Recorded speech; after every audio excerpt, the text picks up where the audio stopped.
ಮೈಸೂರಿನಲ್ಲಿ ನಿವೇಶನ ವಿಚಾರಕ್ಕೆ ಇದೆಂಥ ಕ್ರೌರ್ಯ. ನಿವೇಶನ ವಿಚಾರಕ್ಕೆ ಮಹಿಳೆಯನ್ನ ವಿವಸ್ತ್ರಗೊಳಿಸಿ ಹಲ್ಲೆ ಮಾಡಲಾಗಿದೆ. ಮೈಸೂರಲ್ಲಿ ನಡೆದಿರುವಂತಹ ಘಟನೆ ನೋಡಿ. ನಿವೇಶನ ವಿಚಾರಕ್ಕೆ ಮಹಿಳೆಯನ್ನ ವಿವಸ್ತ್ರಗೊಳಿಸಿ ಹಲ್ಲೆ ಮಾಡಿರೋದು ಮೈಸೂರು ತಾಲೂಕಿನ ಗುಡುಮಾದನಹಳ್ಳಿಯಲ್ಲಿ ನಡೆದಿರುವಂತಹ ಘಟನೆ. ಮನೆಗೆ ನುಗ್ಗಿ ವಿವಸ್ತ್ರಗೊಳಿಸಿ ಹಲ್ಲೆಗೈದು ಕೊಲೆ ಬೆದರಿಕೆ ಕೂಡ ಹಾಕಲಾಗಿದೆ. ನೊಂದ ಮಹಿಳೆ ಎದುರು ಮನೆ ನಿವಾಸಿಗಳಿಂದ ಅಟ್ಟಹಾಸ. ಎಂ ಮಹದೇವು ಪತ್ನಿ ಮಂಗಳಗೌರಿ ಮೇಲೆ ಹಲ್ಲೆ, ಕೊಲೆಗೂ ಕೂಡ ಯತ್ನ ಮಾಡಲಾಗಿದೆ. ನಾಗಮ್ಮ, ಕೋಮಲ, ರಾಘವೇಂದ್ರ ಅನ್ನುವವರು ಹಲ್ಲೆ ಮಾಡಿದ್ದಾರೆ ಅನ್ನುವ ಆರೋಪ.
ಈಗ ಇಲ್ಲಿ ಗಂಟೆ ಬರಬೇಕು, ಅಲ್ಲಿ ಗಂಟೆ ಬರಬೇಕು. ಕ್ಲೋಸ್ ಆಯ್ತಲ್ಲ, ನಮಗೆ ಡೈರೆಕ್ಷನ್ ಸಿಕ್ತು ಅಂದ್ಬಿಟ್ಟು ಇವರು ಆವಾಗಲೂ 2023 ಇಸ್ವಿ ಮೇನಲ್ಲಿ ನಾನು ಕಂಪ್ಲೇಂಟ್ ಕೊಟ್ಟಿದ್ದೀನಿ. ಕಂಪ್ಲೇಂಟ್ ಕೊಟ್ಟಾಗ ಪೊಲೀಸ್ನವರು ಅವಾಗ ಏನು ಮಾಡಲಿಲ್ಲ, ಸೈಟು ಅಂತ ಕೊಟ್ಟರು. ನಾವು ಸೈನ್ ಹಾಕಿಲ್ಲ. ಈಗ ಅವರು ಅಂದ್ರೆ ಈಗ ಇಲ್ಲಿ ಗಂಟೆ ಬರಬೇಕು, ಅಲ್ಲಿ ಗಂಟೆ ಬರಬೇಕು. ಕ್ಲೋಸ್ ಆಯ್ತಲ್ಲ, ನಮಗೆ ಡೈರೆಕ್ಟ್ ನಮ್ಮ ಗೌರವ ಜನಾಂಗದ ಹತ್ರ ಇರಬೇಡಿ, ನಮ್ಮ ಮೇಲ್ವರ್ಗದವರು ಬೇರೆ ಕಡೆ ಎಲ್ಲರೂ ಹೋಗಿ ಮನೆ ಕಟ್ಕೊಳ್ಳಿ. ನೀವು ನಮ್ಮ ಅಲ್ಲಿ ಬಂದು ಚರಂಡಿ ಹತ್ರ ಕೂತ್ಕೊಂಡು ಬಟ್ಟೆ ಒಗಿಬೇಡಿ, ಪಾತ್ರೆ ತೊಳಿಬೇಡಿ, ನಿಮ್ಮ ಮನೆ ಒಳಗೆ ಮಾಡ್ಕೊಳ್ಳಿ. ಅಕಸ್ಮಾತ್ ಕೆಮ್ಮಂಗಿಲ್ಲ, ಉಗ್ಳಂಗಿಲ್ಲ, ಸೀನಂಗಿಲ್ಲ, ಅಕಸ್ಮಾತ್ ಕೆಮ್ಮಂತು, ಅಕಸ್ಮಾತ್ ಕಫನ ಚರಂಡಿಗೆ ಏನಾರು ಹೋದ್ರೆ ನಮ್ಮನೆ ಬಾಗಿಲಿದು ಎಂಜಿಲ್ ನೀರು ಹಾಕ್ತೀರಾ, ಹಂಗಾಗ್ತೀರಾ, ಅಷ್ಟು ಕುಡಿಸ್ಕೊ, ಇಷ್ಟು ಗುಡಿಸ್ಕೊ, ನನಗೆ ಸೇರಿದ್ದು ಅಂತ ಕಲ್ಲೆಲ್ಲ ತೆಗ್ದೆಸ್ತು, ಮನೆ ಮೇಲೆಲ್ಲ ಕಲ್ಲು ಹೊಡೆದು, ನಿನ್ನ ಮಗಳು ಜೀನ್ಸ್ ಪ್ಯಾಂಟ್ ಹಾಕೊಂಡು ಹೋಗ್ತಾಳೆ, ದೊಡ್ಡ ದೊಡ್ಡ ಫೋನ್ ಇಟ್ಕೊಂಡು ಕಾಲೇಜ್ಗೆ ಹೋಗ್ತಾಳೆ, ನಿನ್ಗೆ ಎಷ್ಟು ಜನ ಅವಳಿಗೆ ಅಂತೆಲ್ಲ ಹೇಳ್ಸಿ ಮಾತಾಡಿದ್ರು. ಅಮ್ಮ, ಮಗಳು, ಮೊಮ್ಮಗ ಎಲ್ಲ ಹಿಡ್ಕೊಂಡು ಹೊಡೆದ್ರು, ಬಟ್ಟೆ ಎಲ್ಲ ಬಿಚ್ಚಿದ್ರು, ಹೊಡೆದ್ರು ರಾತ್ರಿ. ಆಮೇಲೆ ನನಗೆ ಇಲ್ಲೆಲ್ಲ ಬೆಟ್ ಮಾಡಿದ್ದಾರೆ. ಕೊಲೆ 1 ಎಕರೆ ಗದ್ದೆ ಮಾರ್ಬಿಟ್ಟಾದ್ರು ಸರಿಯಾ, ನೀನು ಕಟ್ಟಿದ್ರು ಸರಿಯಾ, ನೀನು ಕೊಲೆ ಮಾಡ್ತೀನಿ ಅಂದರು. ಮನೆ ಮೇಲೆಲ್ಲ ಕಲ್ಲು ಹೊಡೆದ್ರು, ಬಾಗ್ಲಾಕಿ ಜನ ನಮ್ಮನ್ನು ಕೂಡ ಹಾಕಿದ್ರು, ಬಾಗಿಲಿಗೆಲ್ಲ ಕಲ್ಲು ಹೊಡೆದು ಅಲ್ಲೆಲ್ಲ ಕಲ್ಲೆಸ್ತೀವ್ರೆ ಸರ್. ಆಮೇಲಿಂದ ಏನಾದರೂ ಆಗಲಿ ನಮಗೂ, ನಾವು ಬರೋದು ನಮ್ಗೆ ಗೊತ್ತು, ಹೊರಗಡೆಗೆ ನೀನು ಏನು ಬೇಕಾದ್ರೂ ಮಾಡ್ತೀವಿ ಅಂತಾರೆ. ನಮ್ಮ ಗೌರವ ಜನಾಂಗದ ಹತ್ರ ಇರಬೇಡಿ, ನಮ್ಮ ಮೇಲ್ವರ್ಗದವರು ಬೇರೆ ಕಡೆ ಎಲ್ಲರೂ ಹೋಗಿ ಮನೆ ಕಟ್ಕೊಳ್ಳಿ. ನಮ್ಮ ಅಜ್ಜಿ ಮಂಚಮ್ಮನ ಹೆಸರಲ್ಲಿದ್ದು, ಆ ಮಂಚಮ್ಮನ ಹೆಸರಿಂದ ನಾನು ನಮ್ಮ ಅಕ್ಕ ಸೋದರ ಮಾವನಿಗೆ ಮಾಡಿದ್ದೀವಿ.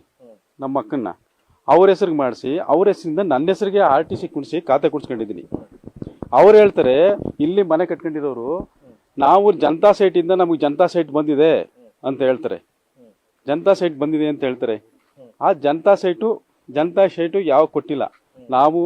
ನಾವು ವಿಭಾಗಾಧಿಕಾರಿಗಳಿಂದ, ತಹಸೀಲ್ದಾರ್ ಆಫೀಸಿಂದ, ಆಮೇಲೆ ತಾಲೂಕ್ ಪಂಚಾಯತಿಯಿಂದ, ಮತ್ತು ಇದು ಜಿಲ್ಲಾ ಪಂಚಾಯತಿಯಿಂದ ಎಲ್ಲ ನಾವು NOC ತಂದಿದ್ದೀವಿ.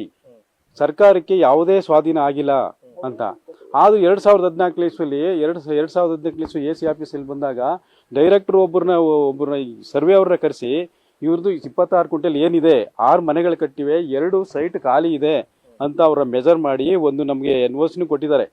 ಆದ್ರೆ ಇವರು ಆವಾಗ ಕೇಸ್ ಹಾಕಿದಾಗ ಏನಾಯ್ತು ಅಂದರೆ, ಲಾಯರು ಕರೆಕ್ಟಾಗಿ ನಮ್ಮ ಕೊಟ್ಟಿದ್ದ ಇದನ್ನ ದಾಖಲೆಗಳನ್ನ ಸಬ್ಮಿಟ್ ಮಾಡ್ದೇ ಕೇಸು ನಾವು 26 ಕ್ವಿಂಟಲ್ ಕೇಸ್ ಹಾಕಿದ್ದಕ್ಕೆ ಜಡ್ಜ್ ಸಾಹೇಬ್ರು ಏನು ಮಾಡಿದ್ರು, ಅದು ನ್ಯಾಯಾಲಯ ನಮಗೆ ನೀವು 26 ಕ್ವಿಂಟಲ್ ನೀವು ಸ್ವಾಧೀನದಲ್ಲಿಲ್ಲ, ಆದರೆ ನಿಮಗೆ ನಾವು ಇಂಜೆಕ್ಷನ್ ಆರ್ಡರ್ ಕೊಡೋಕ್ಕಾಗಲ್ಲ, ಡಿಸ್ಮಿಸ್ ಆಗಿದೆ ಅಷ್ಟೇ. ಬಟ್ ಅವ್ರಿಗೆ ಯಾರು ಕೇಸ್ ಹಾಕಿದ್ವಿ ಅವ್ರಿಗೆ ಡೈರೆಕ್ಟಾಗಿ ಹೋಗಿಲ್ಲ. ಇದು ನಮ್ಮ ಅಜ್ಜಿ ಮಂಚಮ್ಮನ ಹೆಸರಲ್ಲಿದ್ದು. ನಾನು ಇರ್ಲಿಲ್ಲ, ಈ ಕೇಸರ್ ನಾನು ಇರ್ಲಿಲ್ಲ, ಡೈರಿಗೆ ಹಾಲು ತಕ ಹೋಗಿದ್ದಿ. ಇವರು ಅದೆಲ್ಲ ನನ್ನ ಮಗಳು ಇದ್ಲು, ಅವಳು ನೀರ್ ಹಾಕ್ಬಿಟ್ಲೆ ಅಂತ ತೊಪ್ಪ ನೀರ. ಆ ತೊಪ್ಪ ನೀರ್ ಹಾಕಿದ್ದಕ್ಕೆ ಯಾಕೆ ನಮ್ ಬಾಗಿಲು ನೀ ತೊಪ್ಪ ನೀರ್ ಹಾಕೈ ಬಂದು ಹಿಡ್ಕೊಂಡಿರೋದು ಸರ್. ಓಡ್ ಬಂದು ಅವಳು ಹಿಡ್ಕೊಂಡಿರೋದು ಅವಳು ಬಂದು ಹಿಡ್ಕೊಂಡಿರೋದು ಸರ್ ಅವರು. ಅಷ್ಟೇ ಸರ್. ನಾನು ಇರ್ಲಿಲ್ಲ, ಕೇಳಿ ಸರ್, ನಾನು ಇರ್ಲಿಲ್ಲ, ಡೈರಿಗೆ ಹಾಲು ತಕ ಹೋಗಿದ್ದಿ. ಈ ಬಗ್ಗೆ ಮತ್ತಷ್ಟು ಮಾಹಿತಿ ಕೊಡ್ತಾರೆ ನಮ್ಮ ಪ್ರತಿನಿಧಿ ಸುರೇಶ್, ಏನಿದು ಮಹಿಳೆಗೆ ವಿವಸ್ತ್ರಗೊಳಿಸಿ ಈ ರೀತಿ ಹಲ್ಲೆ ಮಾಡ್ತಾರೆ ಅಂತ ಹೇಳಿದ್ರೆ, ಒಂದಷ್ಟು ಜಮೀನಿನ ವಿಚಾರಕ್ಕೆ ಸಂಬಂಧಪಟ್ಟಂತೆ ಏನಾದರೂ ಕಲಹಗಳಿದ್ರೆ ಕೋರ್ಟ್ ಇದೆ, ಪೊಲೀಸರಿದ್ದಾರೆ, ಅದನ್ನ ಬಿಟ್ಟು ಇವರು ಮಹಿಳೆ ಮೇಲೆ ಈ ರೀತಿ ದಬ್ಬಾಳಿಕೆ ದೌರ್ಜನ್ಯ ಮಾಡ್ತಾರೆ ಅಂದ್ರೆ ಏನ್ ವಿಚಾರ? ಪೂರ್ಣಿಮಾ, ಇದು ಮೈಸೂರು ತಾಲೂಕಿನ ಗುಡ್ಮಾದನಹಳ್ಳಿ ಗ್ರಾಮದಲ್ಲಿ ನಡೆದಿದೆ. ಗುಡ್ಮಾದನಹಳ್ಳಿ ಗ್ರಾಮದ ಮಹಾದೇವು ಅವರ ಪತ್ನಿ ಮಂಗಳಗೌರಿ ಮೇಲೆ ಅದರ ಎದುರುಗಡೆ ಮನೆಯ ನಿವಾಸಿಗಳಾದಂತ ಕೋಮಲ, ರಾಘವೇಂದ್ರ, ನಾಗಮ್ಮ ಅನ್ನುವರು ನಿನ್ನೆ ರಾತ್ರಿ ಮನಸೋಇಚ್ಛೆ ಹಲ್ಲೆ ಮಾಡಿ ವಿವಸ್ತ್ರಗೊಳಿಸಿ ಹಲ್ಲೆಯನ್ನ ಮಾಡಿ ಕೊಲೆ ಬೆದರಿಕೆ ಹಾಕಿರುವಂತಹ ಪ್ರಕರಣಕ್ಕೆ ಸಂಬಂಧಪಟ್ಟಂತೆ ಮೈಸೂರಿನ ದಕ್ಷಿಣ ಠಾಣೆಯಲ್ಲಿ ದೂರು ದಾಖಲಾಗಿದೆ. ಘಟನೆಯ ಹಿನ್ನೆಲೆಯನ್ನು ನೋಡೋದಾದ್ರೆ, ಇದೇ ಗ್ರಾಮದ ಸರಿ ನಂಬರ್ 99/1A2ರಲ್ಲಿ ಈ ಮಹಾದೇವು ಅಂದ್ರೆ ಹಲ್ಲೆಗೊಳಗಾದಂತ ಕುಟುಂಬಕ್ಕೆ ಸುಮಾರು 26 ಕುಂಟೆ ಜಮೀನಿದೆ. ಆದ್ರೆ ಇಲ್ಲಿ ಲ್ಯಾಂಡ್ ಅಕ್ವಿಷನ್ ಆಗದೆ ಈ ಜಮೀನನ್ನ ಬೇರೆಯವರು ದಬ್ಬಾಳಿಕೆಯ ಮೂಲಕ ಈಗಾಗಲೇ ಮನೆಯನ್ನ ಕಟ್ಕೊಂಡ್ಬಿಟ್ಟಿದ್ದಾರೆ. ಜೊತೆಗೆ ಇವರ ಮನೆಯ ಪಕ್ಕ ಮತ್ತೆ ಎದುರುಗಡೆ 2 ನಿವೇಶನಗಳಿದೆ. ಅದನ್ನಾದ್ರೂ ಉಳಿಸ್ಕೊಳ್ಳೋದಕ್ಕೆ ಈ ಒಂದು ಕುಟುಂಬ ಸಾಕಷ್ಟು ಹೋರಾಟವನ್ನ ಮಾಡುತ್ತಿದೆ. ಈ ಕುಟುಂಬದ ಹೋರಾಟವನ್ನ ಹತ್ತಿಕ್ಕುವ ನಿಟ್ಟಿನಲ್ಲಿ ಅಲ್ಲಿರ್ತಕ್ಕಂಥ ಊರ್ನ ಅದೇ ಮನೆಯ ಎದುರುಗಡೆಯವರು ಜಮೀನು ಇದು ಸೈಟ್ ನಮಗೆ ಸೇರ್ಬೇಕು ಅಂತ ಹೇಳಿ ವಾದವನ್ನ ಮಾಡಿರ್ತಾರೆ. ಈ ನೊಂದು ಕುಟುಂಬ ಕೋರ್ಟ್ ಮೆಟ್ಟಿಲೇರಿದಂತಹ ಹಿನ್ನೆಲೆಯಲ್ಲಿ ಕೋರ್ಟ್ ನಲ್ಲಿ ಕೂಡ ಈ ಪ್ರಕರಣದಲ್ಲಿ ಕೋರ್ಟ್ ನಲ್ಲಿ ಈ ಕೇಸ್ ಇದೆ. ಇದರ ಮಧ್ಯೆ ನಿನ್ನೆ ನಡೆದಂತ ಘಟನೆಯಲ್ಲಿ ಆ ಮಹಿಳೆ ಮನೆಯಲ್ಲಿ ಯಾರು ಇಲ್ಲದಂತಹ ವೇಳೆ ಅಕ್ರಮವಾಗಿ ಮನೆಯನ್ನ ಪ್ರವೇಶ ಮಾಡಿ 3 ಕೊಲೆಗೆ ಯತ್ನ ಮಾಡಿದ್ದಾರೆ ಅನ್ನೋ ಒಂದು ಗಂಭೀರ ಆರೋಪ ಕೂಡ ಆ ನಾಗಮ್ಮ ಮತ್ತೆ ಕೋಮಲ, ರಾಘವೇಂದ್ರ ಅವರ ಮೇಲಿರ್ತಕ್ಕಂಥದ್ದು.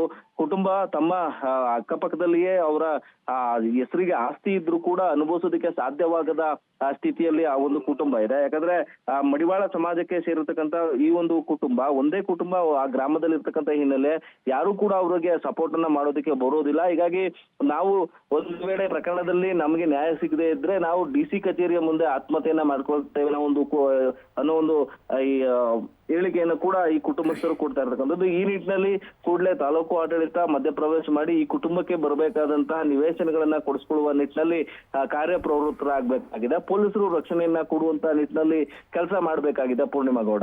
ಓಕೆ, ಥ್ಯಾಂಕ್ ಯು ಸುರೇಶ್ ತಮ್ಮೆಲ್ಲ ಮಾಹಿತಿಗಾಗಿ.